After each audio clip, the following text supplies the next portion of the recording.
नमस्कार दोस्तों, जैसा कि आप जानते हो कि एक बहुत ही बुरी खबर आई है हमारे पड़ोसी देश म्यांमार से, जिसको कि पहले बर्मा भी कहा जाता था। मिलिट्री ने तख्ता पलट कर दिया है और पावर को सीज कर लिया है। ऑंग सैन सू की को डिटेन कर दिया गया है और कई सारे डेमोक्रेटिकली इलेक्टेड लीडर्स को अरेस्ट कर लिया गया है अर्ली मॉर्निंग रेड्स में। आर्मी के ट्रूप्स सारे स्ट्रीट्स पर पेट्रोल कर रहे हैं, नाइट कर्फ्यू लगा दिया गया है और एक साल के लिए सारे देश में इमरजेंसी लगा दी गई है। टेलीकम्युनिकेशन और इंटरनेट की सर्विसेज बंद कर दी गई हैं और ज्यादातर टीवी चैनल्स को शट डाउन कर दिया गया है। मुख्य कारण जो तख्ता पलट का वो ये है कि आर्मी बिल्कुल भी खुश नहीं था जब सैन सू की पार्टी ने लैंडस्लाइड विक्ट्री दर्ज की थी लास्ट इलेक्शंस में नवंबर के दौरान। सैन सू की party NLD national league of democracy ने 80% वोट प्राप्त किए थे और एक जबरदस्त जीत दर्ज की थी। मिलिट्री के सपोर्ट से जो पार्टी थी वो बुरी तरह हार गई थी और ह्यूमिलिएट हो गई थी, क्योंकि उनको केवल 33 सीट्स मिली थी 498 सीट्स में से। इसके बाद आर्मी ने यह प्रोपेगेंडा रन किया कि इलेक्शंस फ्रॉड हैं और वो रिकाउंटिंग चाहते हैं।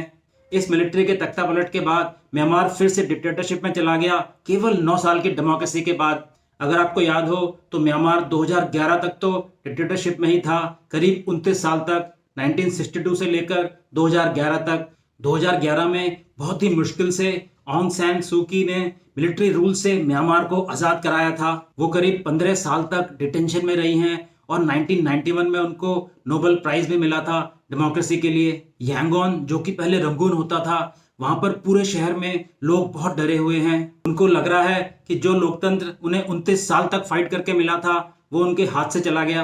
कुछ लोग जो सुबह सोकर उठे और उनको पता चला कि तख्ता पलट हो चुका है, उनकी तो दुनिया ही बदल गई। सारे शहर में निराशा का माहौल है और लोग अभी भी पुराने मिलिट्री रूल को याद करके काफी दुखी हैं। जैसे कि हम जानते हैं कि इसके पहले के मिलिट्री रूल में एकेडमिक्स, जर्नलिस्ट और क्रिटिक्स को कभी भी अरेस्ट कर लिया जाता था और टॉर्चर किया जाता था। क्योंकि अभी कुछ भी श्योर नहीं है कि कल क्या होगा, इसलिए वहां के लोगों ने डेली राशन को इकट्ठा करना शुरू कर दिया है। इसलिए वहां की दुकानों पर बहुत लंबी भीड़ है। CNN के हिसाब से करीब 400 MPs को वहां की राजधानी नेपिडा के एक गेस्ट हाउस में डिटेन किया गया है।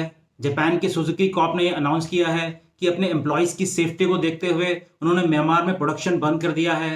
तकरीबन 400 एम्प्लॉयज सुजुकी कॉर्प में काम करते हैं। इस मिलिट्री के तख्ता पलट का इंडिया पर भी बहुत मेजर इम्प्लीकेशन होने वाला है। काफी स्ट्रांग सिग्नल आ रहे हैं कि इस तख्ता पलट के पीछे चाइना का हाथ है, तो आगे चलकर उनकी पॉलिसीज चाइना की तरफ टिल्ट होने वाली हैं। जितने भी पॉजिटिव इन्फ्लुएंस और अच्छे रिलेशन इंडिया ने म्यांमार से पिछले 10 साल में बनाए थे, न जाने उनका क्या होगा। हिंदुस्तान के लिए थोड़ी चिंताजनक बात तो जरूर है, क्योंकि डिप्लोमेटिक रिलेशंस फिर से शुरू करना पड़ेगा। म्यांमार के लोगों के लिए ये बहुत ही मुश्किल वक्त है। आशा करते हैं कि UN सैंक्शंस और इंटरनेशनल प्रेशर के बाद भविष्य में लोकतंत्र फिर से बहाल हो पाए। धन्यवाद दोस्तों, मैं हूं डॉक्टर विनोद सिंह। नमस्कार।